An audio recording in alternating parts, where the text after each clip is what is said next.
जय Hind everyone. So welcome back to wakening classes. So हम circle का टॉपिक हमने स्टार्ट किया था अपने जेकेपीएसआई एग्जाम के लिए। तो आज हम कुछ सर्कल के रिलेटेड इंपॉर्टेंट थ्योरम्स पढ़ेंगे जिनके रिलेटेड एग्जाम में क्वेश्चन पूछता है। तो उसको अच्छे से समझेंगे और क्वेश्चन एक दो करेंगे कवर, ताकि मतलब आपको थोड़ा कंसेप्ट के साथ एमसीक्यूज भी आपको पता चल जाए किस तरह के क्वेश्चन एग्जाम में पूछे जाते हैं। तो हमने सर्कल स्टार्ट किया था, थोड़ा रिकैप कर लेते हैं क्या क्या पढ़ा था। देखो सर्कल मैंने आपको बोला था कोई नहीं, ऐसी सिंपल सी फिगर है, अगर सेंटर में से इक्वल डिस्टेंस में कुछ पॉइंट ले लूं और उन पॉइंट्स को मैं ज्वाइन कर देता हूं तो जो फिगर बन जाती है उस फिगर को हम सर्कल बोलते हैं। ठीक है, do not go into my drawings, बहुत गलत स्किल्स है मेरी, बट आप समझने के लिए देख सकते हो। फिर मैंने आपको बताया था अगर किसी सर्कल का ये जो एरिया होता है सर्कल का उसको निकालना हो तो वो क्या होता है, उसका formula pi R square, R is the radius. ठीक है, सेंटर से लेकर सर्कल के ऊपर किसी पॉइंट का distance that is known as radius. तो एरिया निकालना हो पाई आर स्क्वायर और उसका सर्कमफ्रेंस मतलब ये लेंथ निकालनी होगी तो हम 2 पाई आर का यूज करेंगे। ठीक है, और मैंने आपको बताया था डायमीटर क्या होता है, रेडियस का डबल कर दो। मतलब एक ऐसी कॉर्ड, देखो पहली बार सुनो कॉर्ड क्या होती है। कॉर्ड होती है एक ऐसी लाइन सेगमेंट जो सर्कल को दो पॉइंट में टच करे। लाइन सेगमेंट वो होती है जिसके एंड पॉइंट होते हैं, तो ये इसके एंड पॉइंट है ना। तो एक ऐसी लाइन सेगमेंट जो सर्कल को दो पॉइंट में टच करे उसको बोलेंगे कॉर्ड, और एक ऐसी कॉर्ड जो सेंटर ऑफ द सर्कल से पास करेगी उस कॉर्ड को बोलेंगे डायमीटर। जो आज पहली बार ये लेक्चर देख रहे हैं उनको थोड़ा दिक्कत आ रही होगी, मैं अभी कल वाले कंसेप्ट बता रहा हूँ। ठीक है, तो पहले कल वाला लेक्चर देखो फिर यहां पर आओ तभी समझ आएंगी चीजें। तो डायमीटर क्या है, longest chord of the circle, मतलब एक ऐसी कॉर्ड सर्कल की जो सेंटर ऑफ द सर्कल से पास करते हैं उसको डायमीटर बोलते हैं। डायमीटर ट्वाइस रेडियस होता है, ये चीजें आपको पता है। कंफ्यूजन पता कहां पर होती है, कंफ्यूजन होती है कॉर्ड और सीकेंट में। ठीक है, आप लोग कंफ्यूज हो जाते हो what is the difference between chord and secant. कुछ नहीं होता।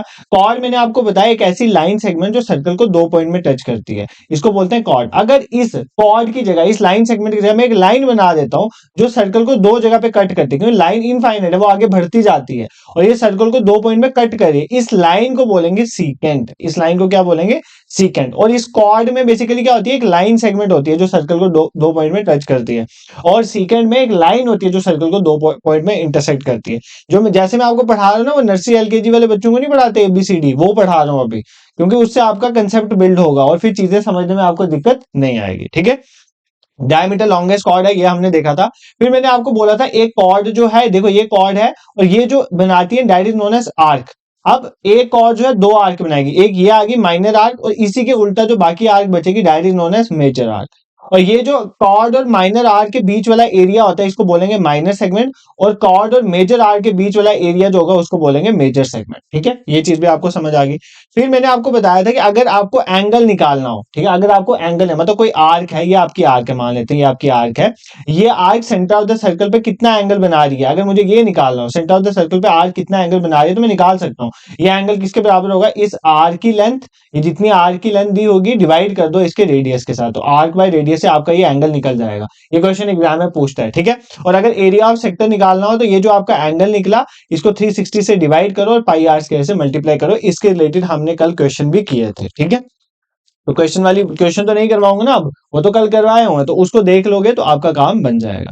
ठीक है, कुछ क्वेश्चन पढ़ते हैं। टैंजेंट मैंने आपको बताया था, टैंजेंट क्या होता है, कोई भी ऐसी लाइन, ध्यान से सुनो, कोई भी ऐसी लाइन जो सर्कल को जस्ट एक पॉइंट पे टच करती है। देखो ये एक पॉइंट पे टच करी है तो that is known as tangent. Secant तो बता दिया ना, एक ऐसी लाइन जो सर्कल को दो पॉइंट पे कट करेगी, एक पॉइंट दो पॉइंट, इसको बोलेंगे सीकेंट। कॉर्ड एक ऐसी लाइन सेगमेंट जो सर्कल को दो पॉइंट में टच करेगी उसको कॉर्ड बोलते हैं। ये भी आपको समझ आ गया, इसके रिलेटेड भी हमने एक दो क्वेश्चन किए थे।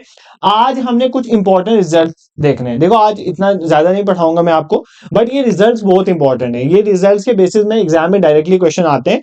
और एक चीज आप बच्चे, मतलब मैंने देखा है मैसेजेस वगैरह करते हो कि सर आप रेगुलर नहीं ला रहे, एक दिन में दो दो वीडियोस लाओ। देखो पहले मेरा शेड्यूल बहुत अच्छे से चल रहा था, मतलब यूट्यूब भी मैनेज हो रहा था और साथ में मेरा ऑफिशियल वर्क भी मैनेज हो रहा था, बट अब मेरा शेड्यूल बहुत हेक्टिक हो गया है।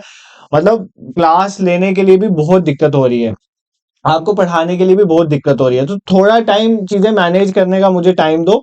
बट मेरे से हो नहीं रहा है मैनेज दोनों चीजें, बट फिर भी मैं कोशिश करता हूँ कि कुछ ना कुछ टाइम निकाल के लेक्चर आ जाए।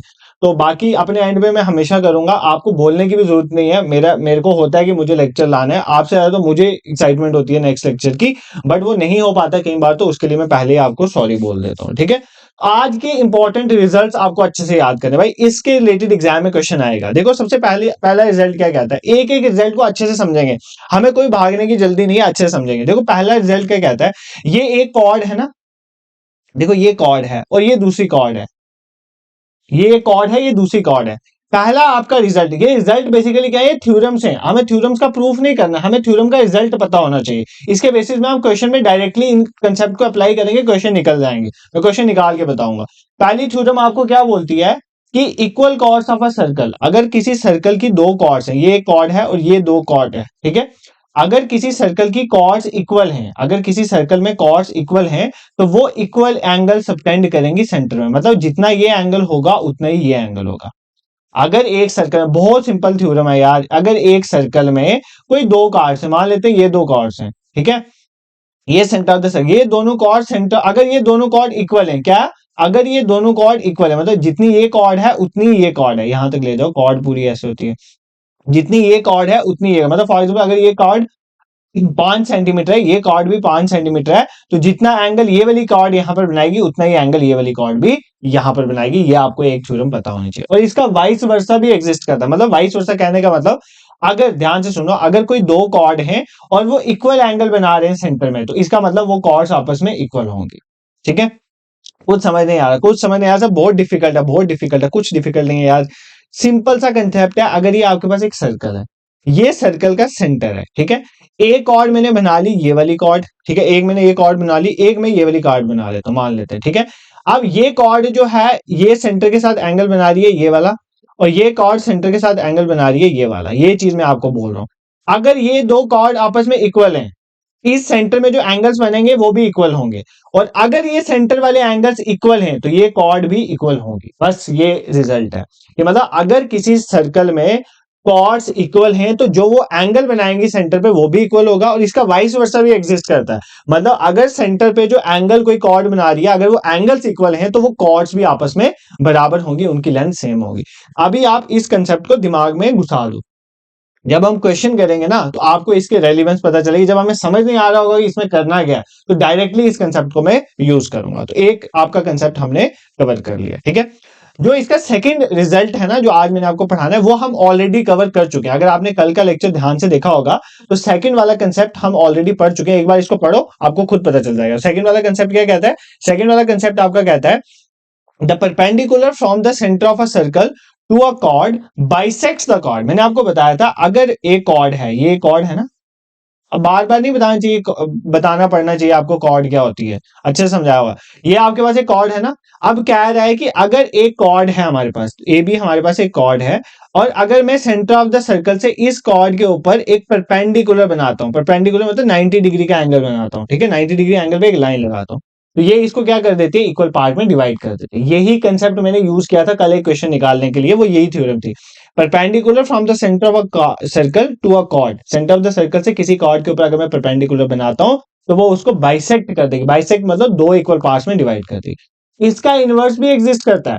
अगर एक ध्यान से सुनो, इसका इनवर्स क्या कहता है कि अगर अगर मान लेते हैं कि एक कॉर्ड है वो बाइसेक्ट हो रही है, दो इक्वल पार्ट्स में डिवाइड हो रही है, मतलब ये पार्ट और ये पार्ट इक्वल है, तो इसमें जो सेंटर के साथ इसका एंगल बनेगा वो एंगल हमेशा 90 डिग्री का बनेगा। तो ये आपको पता होना चाहिए, मतलब इन सभी थ्योरम्स का इनवर्स भी एग्जिस्ट करता है। अगर सेंटर ऑफ द सर्कल से एक कॉर्ड के ऊपर, अगर ध्यान से सुना, अगर सेंटर ऑफ द सर्कल से एक कॉर्ड के ऊपर अगर एक परपेंडिकुलर गिरा, परपेंडिकुलर मतलब वो ऊपर से जो सर्कल के सेंटर से लाइन गिरी है वो 90 डिग्री अगर एंगल बना रही है कॉर्ड के साथ, तो वो कॉर्ड को इक्वल पार्ट में बाइसेक्ट कर रही है। अगर ऐसा हो रहा है तो इसका उल्टा भी होगा। अगर एक कॉर्ड दो इक्वल पार्ट में डिवाइड हो रही है सेंटर से आने वाली लाइन से, तो जो सेंटर से आने वाली लाइन होगी वो कॉर्ड के साथ 90 डिग्री का एंगल बनाएगी। और ये कंसेप्ट में आपको क्वेश्चन निकालने में यूज करूंगा, मैंने कल भी किया था, आगे भी करूंगा, तो ये कंसेप्ट अच्छे से आप याद करोगे, ठीक है। This is clear. तो जो जो कुछ इंपॉर्टेंट रिजल्ट्स होंगे ना वो बहुत ज्यादा यूज होंगे। और लेक्चर कंक्लूड करने के बाद एक बार लास्ट में रिवाइज भी करवा दूंगा। मुझे पता है ये आपके दिमाग में बड़ी कंफ्यूजन बनाएगा, इसमें क्या करना है, इसमें क्या करना है, तो डरने वाली बात नहीं है। मैं एक दो बार पढ़ा के इसको क्लियर कर दूंगा, चाहे लेक्चर एक एक्स्ट्रा लाना पड़ जाए, बट ये है कि चीजें एक बार जब क्लियर हो जाएंगी तो वापिस आपको आने की जरूरत नहीं पड़नी चाहिए, ठीक है। नेक्स्ट रिजल्ट देखो, हाँ ये रिजल्ट इंपॉर्टेंट है, सारे इंपॉर्टेंट है, बाकी तो मैं लाइन नहीं। Equal chords of a circle और ऑफ कॉन्ग्रेंट सर्कल, इसको काट दो भी, आर ऑफ कॉन्ग्रेंट सर्कल को काट दो, मतलब कह रहा है equal chords of a circle. अगर कोई सर्कल की कॉर्ड्स इक्वल है, मान लेते हैं एक ए बी और सी डी हमारे पास दो कॉर्ड्स हैं, ये कॉर्ड्स है ना आपके सामने दिख रही है, ये एक कॉर्ड आ गई, ये दूसरी कॉर्ड आ गई। ए बी और सी डी अगर हमारे पास सर्कल में दो कॉर्ड्स हैं और अगर वो इक्वल हैं, या equal chords of a circle हैं, are equidistance from the centre of the circle. तो सेंटर ऑफ द सर्कल से उनका डिस्टेंस भी इक्वल होगा, मतलब जितना ये डिस्टेंस होगा उतना ये डिस्टेंस होगा।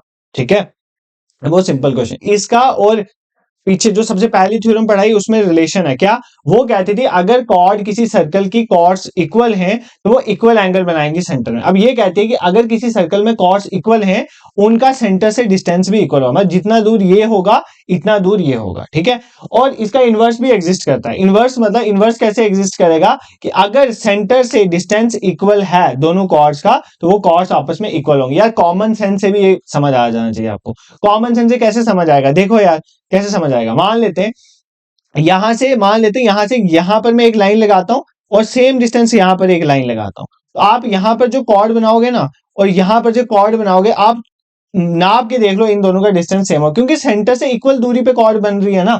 ऑब्वियस है इन दोनों कॉर्ड का डिस्टेंस जो है सेम होगा, कॉर्ड की लेंथ सेम होगी। और वही कह रहा है कि अगर इक्वल डिस्टेंस पे दो कॉर्ड्स बन रही हैं सेंटर ऑफ द सर्कल पे, वो कॉर्ड इक्वल होंगी। और अगर किसी सर्कल में दो कॉर्ड्स इक्वल हैं उनका डिस्टेंस सेंटर से भी इक्वल होगा। इस रिजल्ट को भी आप याद करोगे। तो सर इतना तो हमें समझ आ गया, बट ये और ऑफ कॉन्ग्रुएंट सर्कल का क्या कंसेप्ट है ये हमें समझ नहीं आया। यही कंसेप्ट है, वो कहता है कि अगर कॉन्ग्रुएंट सर्कल्स हो तब भी ये अप्लाई होगा। कॉन्ग्रुएंट सर्कल मतलब ऐसे दो सर्कल जिनका रेडियस सेम है, ऐसे दो सर्कल जिनका रेडियस सेम है, मतलब जितना इसका रेडियस है उतना ही इसका रेडियस है। अगर दो सर्कल जिनका रेडियस सेम है उनको बोलते हैं कॉन्ग्रुएंट सर्कल। तो अगर मतलब कॉन्ग्रुएंट सर्कल है, मान लेते हैं, ध्यान से सुनो, कॉन्ग्रुएंट सर्कल है, मान लेते हैं हमारे पास यहां पर एक कॉर्ड है और इस दूसरे सर्कल में भी यहां पर एक कॉर्ड है। ये दोनों इक्वल रेडियस के सर्कल हैं।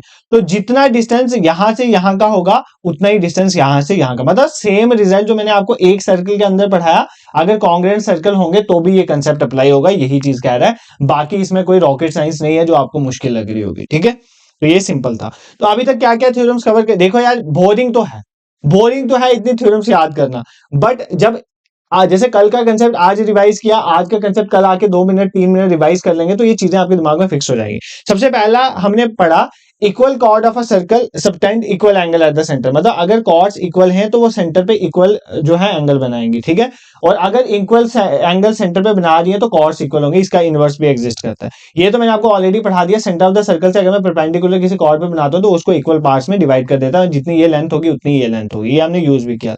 फिर मैंने आपको पढ़ाया कि अगर हमारे पास एक सर्कल है उसके अंदर कॉर्ड्स हैं वो इक्वल हैं, उनका सेंटर से डिस्टेंस भी इक्वल होगा। और यही चीज कॉन्ग्रुएंट सर्कल में भी होती है। कॉन्ग्रुएंट सर्कल में अगर कॉन्ग्रुएंट सर्कल वो सर्कल्स होते हैं जिनका रेडियस सेम होता है। अगर कॉन्ग्रुएंट सर्कल में हमारे पास जो कॉर्ड्स हैं, अगर कॉन्ग्रुएंट सर्कल में कॉर्ड्स इक्वल हैं तो उनका डिस्टेंस जो है सेंटर से इक्वल होगा। ये पॉइंट आपने याद है। तो 3 थ्योरम्स हमारी होगी, बट सबसे इंपॉर्टेंट थ्योरम वो है जो मैं अभी आपको पढ़ाऊंगा, ये वाली। इसमें से एग्जाम्स में क्वेश्चन आते हैं। इस थ्योरम में से बहुत सारी और थ्योरमें भी निकलती हैं और इस थ्योरम में से एग्जाम में बहुत क्वेश्चन भी आते हैं। ये थ्योरम आपको अच्छे से कवर करनी है। ठीक है, पहले तो इसको यहां पर लेके जाओ ना एंड पॉइंट्स पे, और यहां पर एक कॉर्ड बनाओ, फिर समझाता हूं ये थ्योरम। ठीक है, ये थ्योरम क्या कहती है, कुछ नहीं है। ये थ्योरम कहती है कि अगर कोई एक आर्क है, ये मान लेते हैं हमारे पास ये एक आर्क है, ये आर्क है ना, ये एक आर्क है और ये सेंटर ऑफ द सर्कल पे कुछ एंगल बना रही है। ठीक है, कितना एंगल बना रही है, मान लेते हैं मैं ए एंगल बना रही है। ठीक है, ये 2 थीटा बाद में समझाऊंगा क्यों लिखा 2 थीटा, ए एंगल बना रही है। और यही आर्क, देखो ध्यान से सुनो, यही आर्क जो है और सर्कल में किसी भी और पॉइंट में एक एंगल बना रही है, मान लेते हैं बी एंगल बना रही है। ठीक है, तो जो ये सेंटर ऑफ द सर्कल पे एंगल होगा ना ए, वो बी का डबल होगा। ठीक है, सब कुछ समझ नहीं आया, सिंपल बात है। अगर कोई, ध्यान से सुनो, अगर कोई आर्क क्या करती है, अगर कोई आर्क मतलब या बोल लो ये जो कॉर्ड बनेगी आर्क की वजह से, इसको मान लो या आर्क बोल लो, अगर कोई आर्क जो है सेंटर ऑफ द सर्कल पे जो एंगल बनाती है वो एंगल डबल होगा किसके, वो किसी भी और जगह पे अगर एंगल बनाती है उसका डबल होगा। मतलब सर्कमफ्रेंस ऑफ द सर्कल में किसी भी और जगह पे अगर एंगल बनाएगी उसका डबल होगा। देखो अगर यहां से समझने में, यहां पे बता देता हूं।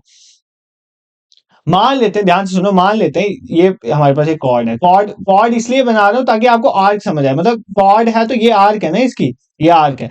मतलब मान लेते हैं ये आर्क, ध्यान, और ये इसका सेंटर है, ये कहां पर है, इसका सेंटर है। मान लेते हैं ये यहां पर एंगल बनाती है थीटा, यहां पर एंगल बनाती है थीटा, यहां पर भी एंगल बनाती है, मान लेते हैं थीटा, यहां पर भी एंगल बनाती है, मान लेते हैं थीटा।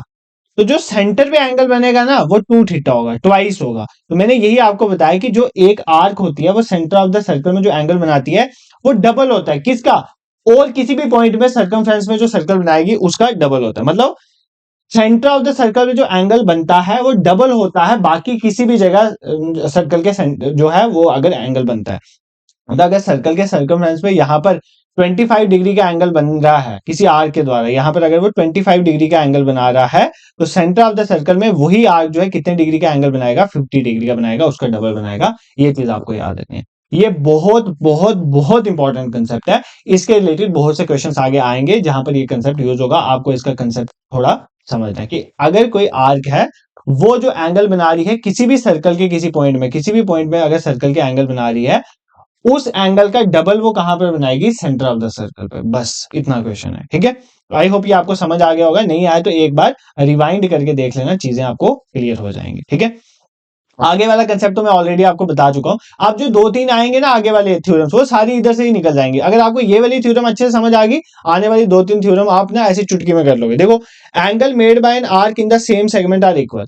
अगर मान लेते हैं ये हमारे पास आर्क है, ठीक है, आपको सेगमेंट समझाने के लिए मैं ऐसे कॉर्ड बना देता हूं, क्योंकि कॉर्ड से आपको पता चल जाता है ये है आपकी माइनर सेगमेंट, मैंने आपको बताया था ना, ये माइनर सेगमेंट और ये आपकी मेजर सेगमेंट।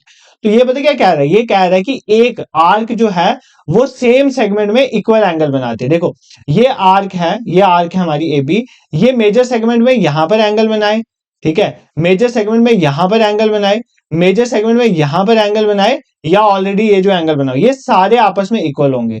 एक आर्क जो है वो किसी एक सेगमेंट के अंदर जितने भी एंगल बनाती है वो इक्वल होते हैं। जैसे ये आर्क अगर जो यहां पर भी एंगल बनाएगी ना, मतलब मान लेते हैं, तो वो भी इक्वल होंगे। तो ये थ्योरम अच्छे से याद कर लेना कि angle made by the arc in the same segment are equal. Directly भी ऐसे पूछ सकते हैं। देखो, ये वाला कंसेप्ट जो है इतना क्वेश्चन में यूज नहीं होगा, क्वेश्चन में मैक्सिमम ये वाला यूज होगा, बट ये डायरेक्टली पूछ सकता है कि angle made by the arc in the same segment are equal. अगर कोई हमारे पास आर्क है वो सेम सेगमेंट में जो भी एंगल्स बनाती है वो सारे एंगल्स आपस में इक्वल होते हैं, ठीक है।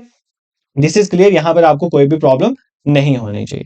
अब ये क्वेश्चन देखो, angle made in a semicircle is 90 degree. तो अगर कोई एक हमारे पास सेमी सर्कल है, अगर कोई हमारे पास सेमी सर्कल मतलब आधा सर्कल, तो सेमी सर्कल मतलब हाफ सर्कल मान लो, angle made in a semicircle is 90 degree. तो सेमी सर्कल में जो एंगल बनता है वो कितना बनता है, वो 90 डिग्री का बनता है। मतलब ध्यान से सुनो क्या कहना चाहता है। देखो, ये आपका आ गया डायमीटर, ठीक है, ये आपका आ गया डायमीटर।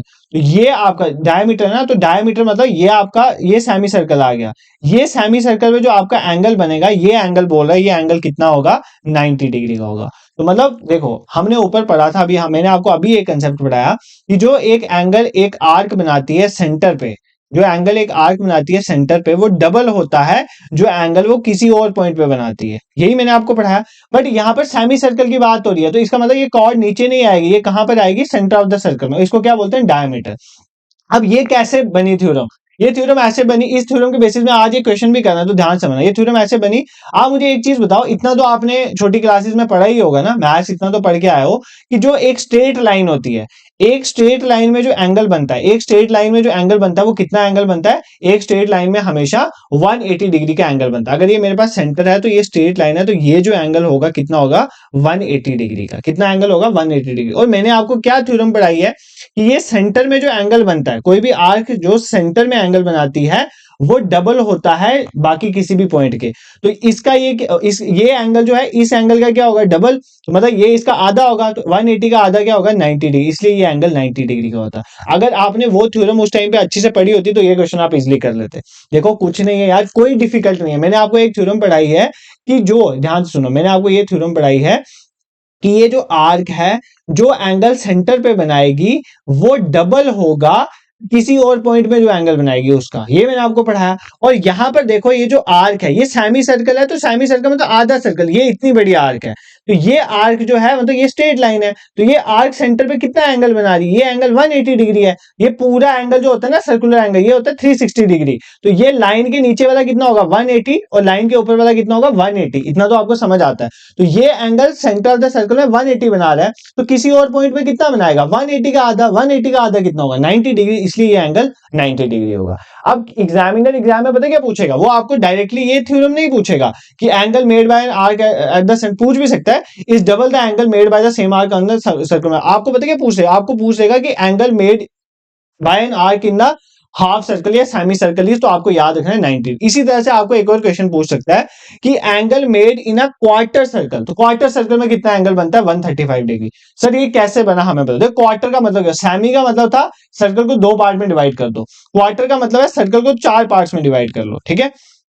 ये बन जाता है हमारा क्वार्टर, ये समझ आ गया ना आपको क्वार्टर। अब हमें पूछ रहा है कि एंगल एक क्वार्टर सर्कल में कितना होगा। देखो ये आपका क्वार्टर सर्कल है, तो ये पूरा एंगल आपका कितना हो जाएगा, ये टोटल एंगल होता है 360, तो 360 में से ये कितना, ये है 90, 360 में से 90 गया तो ये कितना बचा, ये बाकी एंगल बचा 270।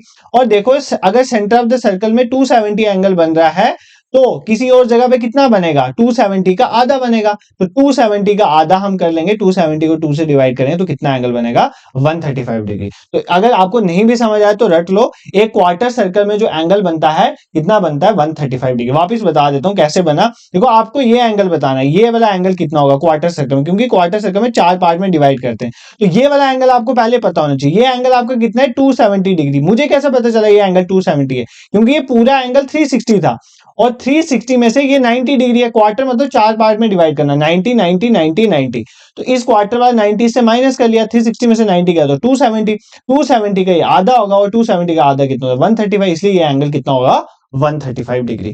इस तरह के क्वेश्चन थोड़ा कंफ्यूजन क्रिएट करने के लिए आपको एग्जाम में पूछे जाते हैं।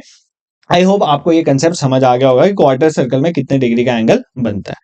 अगर नहीं समझ आया तो कोई बात नहीं, एक बार वापस बता दो क्या बता रहा हूं, सिर्फ ऊपर वाली नहीं बताऊंगा, सिर्फ ये 3-4 प्रॉपर्टी बताऊंगा इंपॉर्टेंट वाली। पहली प्रॉपर्टी आपकी ये कहती है कि कोई आर्क है, वो सेंटर ऑफ द सर्कल में जो एंगल बनाएगी ना, वो डबल होगा किसी भी और जगह पे जो सर्कमफ्रेंस पे एंगल बनेगा। ये आपको समझ आई। दूसरी प्रॉपर्टी ये कहती है कि अगर हमारे पास कोई आर्क है ना, अगर कोई आर्क है वो सेम सेगमेंट पे जितने भी एंगल, ये मेजर सेगमेंट है ना, ये सारी मेजर सेगमेंट है, ये पूरा एरिया मेजर सेगमेंट बोले, इसमें जितने भी एंगल बनाएगी ये सारे इक्वल होंगे। ये हमने दूसरी प्रॉपर्टी देखी। तीसरी प्रॉपर्टी, वही प्रॉपर्टी को हमने यूज किया, मतलब कहता है कि एंगल जो सेमी सर्कल में बनेगा वो 90 डिग्री बनेगा। कैसे पता चला, क्योंकि ये हमारा सेमी सर्कल है, तो सेमी सर्कल मतलब आधा सर्कल, आधा सर्कल मतलब ये कितना होगा 180 डिग्री, तो 180 डिग्री का आधा बनेगा, क्योंकि मैंने आपको प्रॉपर्टी पढ़ाई है कि angle at the centre is double the angle at any other point on the circumference. तो सर्कल में अगर सेंटर में 180 है तो सर्कमफ्रेंस में उसका आधा होगा 90। तो वही प्रॉपर्टी यहां पर थी, सेंटर में अगर 270 है क्वार्टर सर्कल में, उसका आधा यहां पर एग्जिस्ट करेगा 135 डिग्री। आई होप ये कंसेप्ट आपको समझ आ गया होगा। देखो अगर मैं चाहता ना तो मतलब मैं आपको ऐसे भी बता सकता था, जस्ट इतना, angle made in a quarter circle is 135 degree, angle made in a semi circle 90 degree, angle made at the centre of the circle is double the angle made at any other point on the circumference of the circle. तो वो तो आपको कहीं भी मिल जाता। फिर मेरा पढ़ाने का मकसद क्या है, जब आपको कुछ समझ ना आए तो थोड़ा चीजें समझते चलो, कई बार डायरेक्टली रिजल्ट भी एग्जाम में आ जाते हैं। बाकी इनके बेसिस में एक क्वेश्चन तो आज मैं ट्राई करवाऊंगा आपको, बाकी हम नेक्स्ट लेक्चर में देखेंगे, ठीक है। एक दो थ्योरम और पढ़ा लूंगा, टेंशन मत लो, ऐसा नहीं लगना चाहिए आपको कि बिल्कुल कुछ नहीं पढ़ा है, क्योंकि एक दो थ्योरम और पढ़ लेंगे, बट आप कंसेप्ट को अच्छे से ग्रास्प करो। इस वजह से 90 डिग्री का एंगल बनता है, इसी पे क्वेश्चन था आज का। और अगर क्वार्टर सर्कल में देखें तो 135 का एंगल बनता है। फिर मैंने आपको एक दो प्रॉपर्टी और भी बताई कि सेंटर ऑफ द सर्कल से जो एंगल अगर हम किसी पे कॉर्ड पे बनाते हैं तो उसको इक्वल पार्ट में बाइसेक्ट कर देता है अगर परपेंडिकुलर है तो, और अगर वो इक्वल पार्ट में बाइसेक्ट करता है तो वो परपेंडिकुलर। तो ऐसे हमने कुछ प्रॉपर्टीज को कवर किया। मैं आज एक दो प्रॉपर्टीज और पढ़ा सकता था, बट मैं नहीं पढ़ाऊंगा क्योंकि ये बहुत बर्डन हो जाएगा। कल की प्रॉपर्टी जो है ना वो इंपॉर्टेंट है, अल्टरनेट सेगमेंट थ्योरम तो इंपॉर्टेंट है, बट ये वाली प्रॉपर्टी बहुत इंपॉर्टेंट है। ये तो आज ही बता देता हूँ, कल भी बता दूंगा। बहुत इंपॉर्टेंट प्रॉपर्टी, बहुत इंपॉर्टेंट, जितनी बार सुनो उतना कम है। देखो कुछ नहीं बोल रहा है कि अगर टेंजेंट एक एक्सटर्नल पॉइंट से ड्रा की जाए किसी सर्कल पे तो इक्वल लेंथ पे होती है। ये बहुत इंपॉर्टेंट है, इसमें से बहुत क्वेश्चन आते हैं।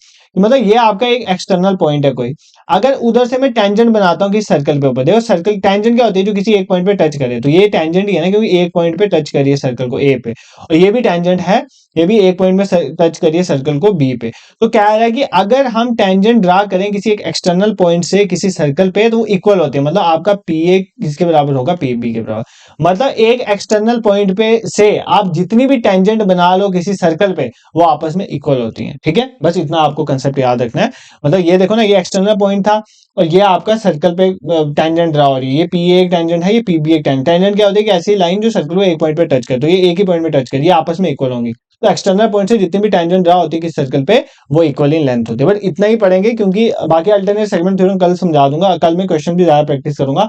आज क्योंकि रिजल्ट आपको 5-6 बता दिए, वो भी बताना जरूरी था, तो आज हमने वो कवर किया। और जिसने पहले सर्कल का लेक्चर नहीं देखा था उसको मे भी आज कुछ चीजें समझ नहीं आई होंगी, तो पहले वो लेक्चर देख लेना।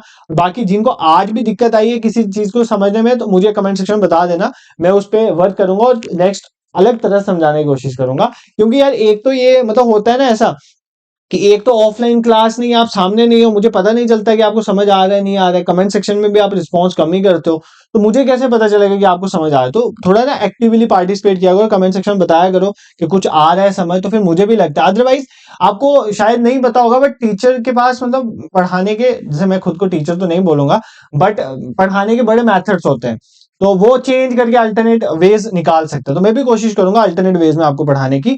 तो बाकी आई होप आपको आज का लेक्चर पसंद आया होगा। तो अगर आपको ये इनिशिएटिव हमारा पसंद आ रहा है तो आप हमें सपोर्ट कर सकते हो by subscribing our YouTube channel, share भी कर सकते हो अपने फ्रेंड्स के साथ जो डिफरेंट जम्मू कश्मीर के एग्जाम्स की प्रिपरेशन कर रहे हैं। तो बाकी भी जो जेकेपी एसआई के रिलेटेड प्लेलिस्ट बने आप उनको देख सकते हो। और एक और चीज मैं आपसे शेयर करूंगा कि टेलीग्राम पे पीडीएफ में डाल दूंगा जब पूरा कंप्लीट हो जाएगा, व्हाट्सएप पे भी आपको इंपॉर्टेंट इन्फॉर्मेशन मिल जाती है। बाकी हमारा एक फेसबुक और इंस्टाग्राम पे पेज है जहां पर डेली के इंपॉर्टेंट करंट अफेयर्स और स्टैटिक पोर्शन जो है वो शेयर हो रहा है। तो मैंने टेलीग्राम पे कल शेयर किया था और मैं देख रहा हूँ बहुत बहुत इंपॉर्टेंट स्लाइड्स जो है वो शेयर हो रही है। मेरा एक टीम मेंबर है वो कर रहा है और he is also an employ, और वो बहुत मतलब हार्ड वर्किंग और अच्छे से स्लाइड्स बना रहा है करंट अफेयर्स की। मैं आपको गारंटीड देता हूँ कि वहां से करंट अफेयर्स रेप्लिकेट होंगे एग्जाम में। आप किसी भी एग्जाम की प्रिपरेशन करो तो आप उन करंट अफेयर्स को एक्सेस कर सकते हो, तो वो आप देख लें, टेलीग्राम पे मैंने शेयर किया था। ठीक है, this is it for today, thank you so much for watching.